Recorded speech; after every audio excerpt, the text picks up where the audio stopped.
the price guide help shape the mindset of the buyer and the seller. It play a small role. Okay, I'm not going to deny that it doesn't, but what it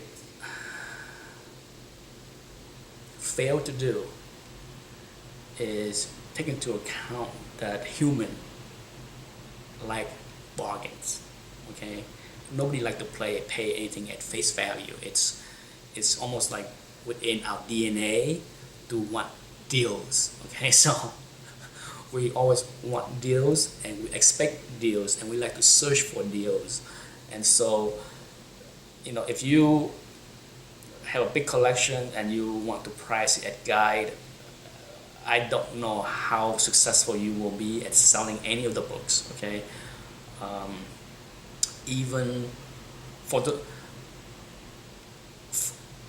if you take all the keys, okay, even the keys, and look at the current value and what the guide is saying, there are very little resemblance of what the guide is saying.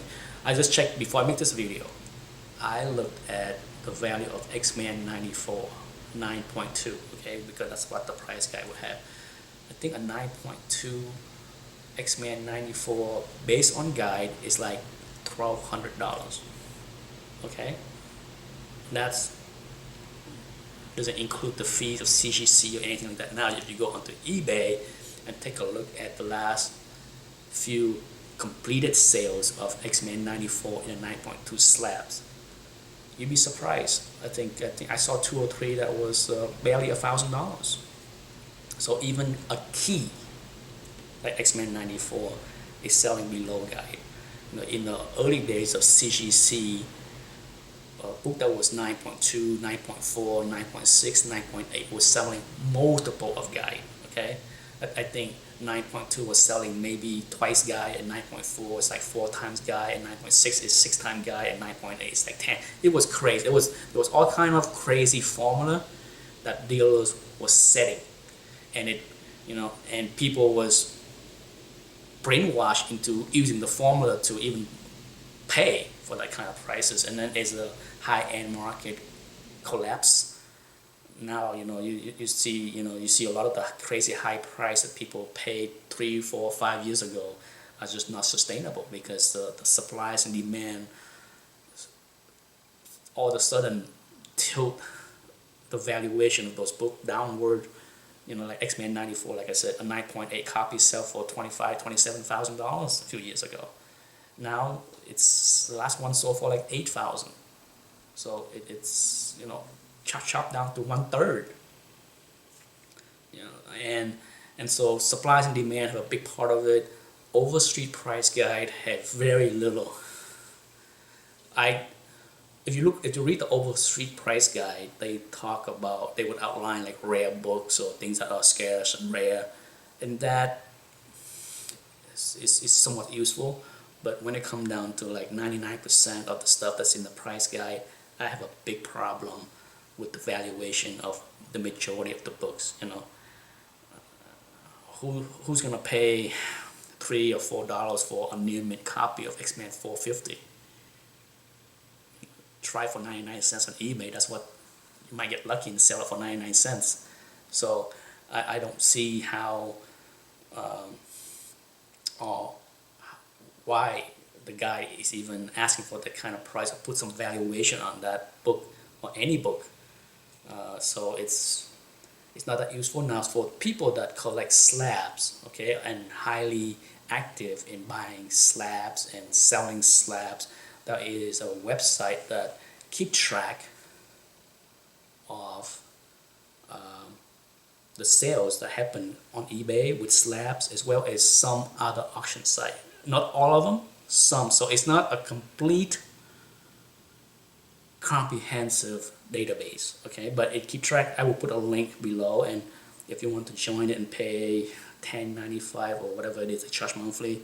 I used to subscribe to the site when I was actively selling slabs and actively buying and selling slabs, but now that I basically stopped, I don't feel a need to spend $11 a month subscribing to the service.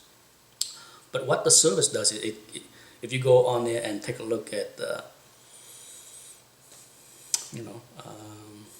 XMN 137, you will be able to see the result of all the auction that happened from all the grade ranges for the past.